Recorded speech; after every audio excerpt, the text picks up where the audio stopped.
के छात्र छात्राओं, ऑनलाइन के इस YouTube चैनल पर आपका स्वागत है। इसके पहले मैंने आपको मीराबाई के पदावली प्रकरण में इसके पूर्व का पद मायरी मैं तो गोविंदो लियो मोल ये पढ़ाया। आशा है, उम्मीद है कि आपकी समझ में आया होगा। मीराबाई के पदावली आपके पाठ्यक्रम का पदावली पाठ का अगला पद है, जिसे आज मैं आपको बताने चल रहा हूँ। मेरे बच्चों, पढ़ाई का सिलसिला आप जारी रखिएगा, पढ़ते रहिएगा। वो चाहे आपको ऑनलाइन व्यवस्था मिले या लाइन ऑफ व्यवस्था मिले, कहीं से भी मिले, लेकिन पढ़ाई आप अपनी ब्रेक न कीजिएगा। समय कम बचा है, हो सकता है कि सरकार के रुख का कुछ कहा नहीं जा सकता है। परीक्षा अगर समय पे करवा दिया और समय पर होने की उम्मीद भी है, अगर आपकी पढ़ाई कमज़ोर होगी तो समय में परीक्षा देने पर, समय पर परीक्षा देने में आपको दिक्कत होगी। इसलिए जो भी आपको पढ़ाया जा रहा है, आपके विषय का जो भी मैटर जहाँ भी मिले उसे आप ग्रहण करने की कोशिश कीजिए। ये आपके हित में रहेगा, आपको आसानी देगा। आप परीक्षा में इधर उधर ताकेंगे नहीं, अपने पर आत्मनिर्भर रहेंगे। और जीवन में आत्मनिर्भरता ही सबसे बड़ी वस्तु, अगर इसको जिस व्यक्ति ने अपने अंदर पैदा कर लिया, वही देश में, समाज में महान होता है। मेरे बच्चों, आत्मनिर्भरता के बारे में तुलसीदास ने एक दोहा कहा है। क्या है कि तुलसी करतर कर धरो, करतर धरो न कर, जा दिन करतर कर धरो, ता दिन मरण जरो। तुलसीदास ने कहा, मेरे बच्चों, इसका मतलब यह होगा कि अपने हाथ को आप अपने हाथ के ऊपर रखिए। क्या मतलब हुआ कि आप अपने पे भरोसा कीजिए। करतर कर धरो, करतर धरो न कर। आपने कक्षा 6, 7, 8 में कामा, अल्पविराम, फुल स्टॉप ये सब पढ़े होंगे। कहाँ लगता है, ये लगने पर अर्थ बदल जाता है। करतर धरो न कर, यानी दूसरे के हाथ के नीचे अपने हाथ को मत रखिए। मेरे बच्चों, अपने पे भरोसा कीजिए, आत्मबल पैदा कीजिए, आत्मनिर्भरता लाइए। अपने हाथ को दूसरे के हाथ के नीचे न रखिए, यानी दूसरे के सहारे न रहिए, जिसको अंग्रेजी में कहते हैं सेल्फ डिपेंड। ये बात आप अपने अंदर पैदा कीजिए, तभी आप अपने जीवन में कुछ हासिल कर सकते हैं। तो तुलसी करतर कर धरो, करतर धरो न कर, यानी अपने हाथ को आप दूसरे के हाथ के नीचे न रखिए। और जादिन करतर कर धरो, जिस दिन आपने अपने हाथ को दूसरे के हाथ के नीचे रख दिया, यानी आप अपने से हट गए, दूसरे पर आश्रित हो गए, ता दिन मरण जरो। तुलसीदास ने लिखा है, उस दिन आप ये समझिए कि इस शरीर के जिंदा रहते हुए भी मरे हुए समान, यानी अज्ञानता आपके ऊपर आ जाएगी। ये आपको मैंने बाहर का बताया, आत्मनिर्भरता की बात बताई। अब आप अपने पाठ्यक्रम पे आइए, अपने पाठ्यक्रम के मीरा की पदावली के पद पे आइए। क्या लिखा? अगला पद आपका है, मीरा ने लिखा कि मैं तो सांवरे रंग की रांची, साज सिंगार बांध पग गुरु लोक लाज तज नाची, गई कुमत लई साधु की संगत भगत रूप भई सांची, गाय गाय हर के गुण निस्दिन काल ब्याल सु बाँची, उन बिन सब जग खारो लागत, और बात सब कांची, मीरा श्री गिरधर लाल सो भगत रसीली जाची।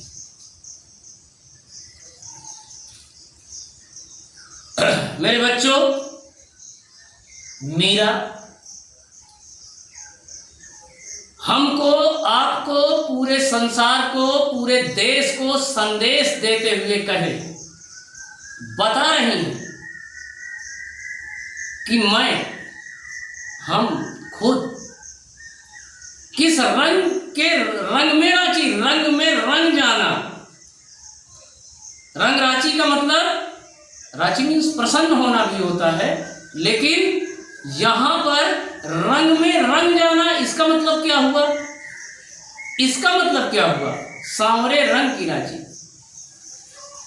सांवरे रंग में रंग गई, अर्थात सांवरा रंग कृष्ण का जो आदिशक्ति परमात्मा के अवतार स्वरूप माने गए हैं, उनके रंग में मैं रंग गई हूं। अर्थात हमारी आत्मा उस परमात्मा रूपी ईश्वर कृष्ण की डोर में लग गई है। रंगराची का मतलब यह हुआ कि उसी रंग में मैं रंग गई हूं, अर्थात मैं हर तरह से मनसा वाचा कर्मणा, मन से, वाणी से, कर्म से मैं कृष्ण की हो गई और कृष्ण मेरे हो गए। यानी ये मेरी ये आत्मा उस परमात्मा के स्वरूप में विलीन हो। रंगराची का मतलब यह है, थोड़ा सा बच्चों ध्यान दीजिएगा, भाषा इनकी सदुक्कड़ी और राजस्थानी, कुछ ऐसे शब्द हैं जिनका अर्थ कठिन और टेढ़ा भी। थोड़ा आप अपने दिमाग को संतुलित करेंगे तो ऐसी बात नहीं है कि समझ में ना आए, आपके समझ में आएगा। तो मीरा कहती हैं कि मैं कृष्ण की पूर्ण रूप से भक्ति में ओतप्रोत हो गई हूं, उनकी भक्ति का रंग मेरे ऊपर चढ़ गया है, मैं हर तरह से कृष्ण की हो गई हूं, सांवरे रंग की राची, सांवरे रंग में रंग गई। और क्या किया? और क्या किया इसके बाद? इस रंग में मिल जाने के बाद, यानी मैं कृष्ण के हो जाने के बाद, कृष्ण को अपना बना लेने के बाद फिर और क्या हुआ? साज सिंगार बांध पग घुंघरू, लोक लाज तज नाची। मेरे बच्चों, मैंने सारी सज्जा किया। नारी के कितने श्रृंगार हैं? नारी के श्रृंगार में वर्णित 16 श्रृंगार माने गए हैं। वो 16 श्रृंगार जब नारी करती है तो बहुत सज्जावान दिखाई पड़ती है। तो सारे श्रृंगार करके और उसी श्रृंगार में 16 में घुंघरू भी आता है। घुंघरू पैरों में बांध करके, यानी घुंघरुओं से पैरों को सजा करके, और लोक लाज तज नाची। लोक लाज संसार की मर्यादा, यानी अपनी मर्यादा को, संसार की मर्यादा को छोड़ करके कि क्यों, मैं क्या हूं का मतलब मैं राजघराने की कुलवधू। मीरा का विवाह राजघराने में हुआ था, इसीलिए तो ऐसा करने पर इनके परिवार के लोग इनसे रुष्ट हो गए थे, ये मैंने आपको पहले बता दिया। तो मीरा कहती हैं कि लोक लाज तज करके, लोक लज्जा को छोड़ करके, संसार की मर्यादा को से हट करके मैंने पैरों में घुंघरू बांध करके कृष्ण की भक्ति में नृत्य करना शुरू कर दिया है, नृत्य किया है, नृत्य कर रही हूं। साज सिंगार बांध पग घुंघरू, सारी सज्जा करके पैरों में घुंघरू आदि को बांध करके मैं कृष्ण की भक्ति में नृत्य कर रही हूं। और क्या हुआ? ऐसा करने पर हुआ क्या मिला मुझे? गई कुमद लई साधु की संगत, भगत रूप भई सांची। ऐसा मैंने किया तो मेरे अंदर से, हृदय के अंदर से, हर व्यक्ति के हृदय में मेरे बच्चों दो शक्तियों का वास होता है। वो चाहे जैसा हृदय, उसमें दो शक्तियां हमेशा वास करती हैं। एक कुमति होती है और एक सुमति होती है। कुमति, कु उपसर्ग लगा है मत में। मति शब्द में, मति माने बुद्धि होता है, बुद्धि में कु उपसर्ग लगा हुआ है। उपसर्ग शब्दों के पहले लगते हैं और उस शब्द का ये अर्थ बदल देते हैं। आपने पढ़ा होगा उपसर्ग कितने हैं? 22 उपसर्गों में कु एक उपसर्ग है जो मति शब्द में लगा हुआ है, जिसका मतलब कुबुद्धि, दुर्बुद्धि, वो मेरे अंदर से निकल गई। अब दुर्बुद्धि का मतलब मूर्खता, अज्ञानता मेरे अंदर से निकल गई। मेरे अंदर मूर्खता नहीं है, अज्ञान नहीं है। गई कुमति लय साधु की संगत। और संगति किसकी मिली? सज्जनों की। साधु मीन सज्जन, विद्वान, विद्वानों की संगत मुझे प्राप्त हुई। इसलिए मेरे अंदर से कुमति का नाश हो गया, कुमति नहीं बची। ऐसा करने से, कैसा करने से? कृष्ण की भक्ति करने से मेरे अंदर से कुमति का, मूर्खता का, कुबुद्धि का विनाश हुआ और सद्बुद्धि का विकास हुआ। भगत रूप भय सांची। और भक्त के रूप में सच्चाई को प्राप्त कर लिया है। सत्य क्या है इसको मैंने समझ लिया है, जान लिया है। भगत रूप में मैंने सत्यता को, सच्चाई को प्राप्त कर लिया है।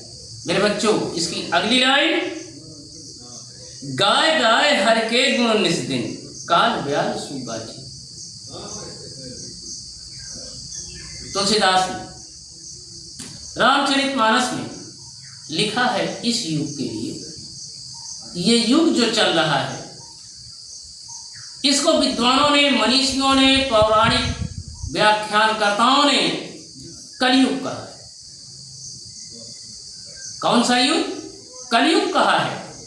और कलयुग में भवसागर से, दुर्बुद्धि से, कुबुद्धि से आदमी कैसे निकल पाएगा? ये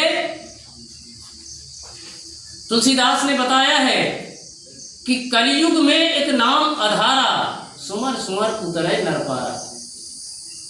तो कलयुग में एक नाम ही आधार है, राम का नाम ही आधार है, जो इस भव सागर से, सांसारिक बंधन से, सांसारिक माया मोह से छुटकारा दिलाता है। आदमी भव सागर से पार हो जाता है, माया मोह के बंधन से छुटकारा पाता है। तो मीरा ने भी कहा कि गाय गाय हर के गुण निस दिन, यानी निस रात, दिन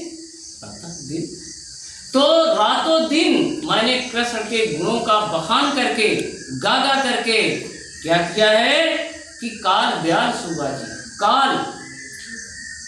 काल मीन्स समय होता है और काल मीन्स मृत्यु भी होती है। ब्याल के माने सर्प होता है, ब्याल के माने सर्प होता है। काल ब्याल का मतलब हुआ काल रूपी सर्प। और सर्प तो आप जानते ही होंगे क्या विशेषता उसकी होती है।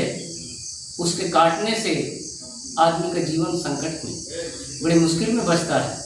इसलिए मीरा ने कहा कि मैंने हरि के गुण को गा करके काल रूपी सर्प से, इस नहीं, जो मृत्यु रूपी सर्प है उससे क्या हुआ, मुझे बच सकी। मृत्यु, ये आत्मा अजर अमर है, कभी मरती नहीं है। ये अमरता को प्राप्त किए है। तो मीरा ने कहा कि मैंने भी हर के गुण को प्राप्त करके, गा करके और काल रूपी सर्प से, मृत्यु रूपी सर्प से बचने का प्रयास किया है। कबीर ने भी कहा है एक जगह अपने में कि हम न मरह मरी हैं संसारा, हमको मिला जियावन हारा। यानी कि मैं नहीं कभी मरूंगा, ये आत्मा के लिए कह रहे हैं कि ये अजर अमर है। और कबीर ने भी उस निराकार देव की उपासना की थी जो दावे के साथ कहते हैं कि हम न मरह मरी हैं संसारा, हमको मिला जियावन हारा। मुझे जिंदगी को देने वाला, प्राप्त करने वाला मिल चुका है। मेरे बच्चों, अगली लाइन, उन बिन सब जग खारो लागत और बात सतमाची। मीरा कहती हैं कि कृष्ण के बिना संपूर्ण संसार खारा, दुखमय लगता है। खारे का मतलब, खारा आप जानते हैं, मीठा और खारा, मीठा अच्छा, खारा खराब, खट्टा। तो इसका मतलब ये हुआ कि ये संसार उनके बिना मुझे अच्छा नहीं लगता है, खारा लगता है, खराब लगता है।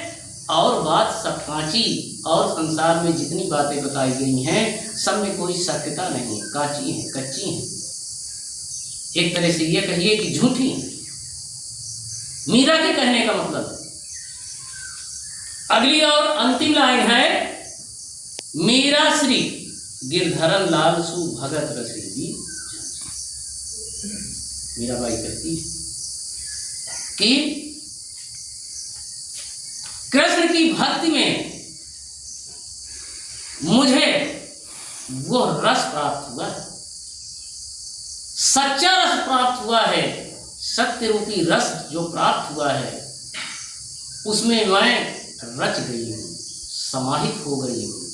मीरा के कहने का मतलब है कि कृष्ण के अलावा इस संसार में ईश्वर के समान और दूसरा कोई नहीं। मेरे बच्चों, आज मैं आपके इसी पद के व्याख्या से अपनी बातों को समाप्त करता हूँ और अगला और अंतिम पद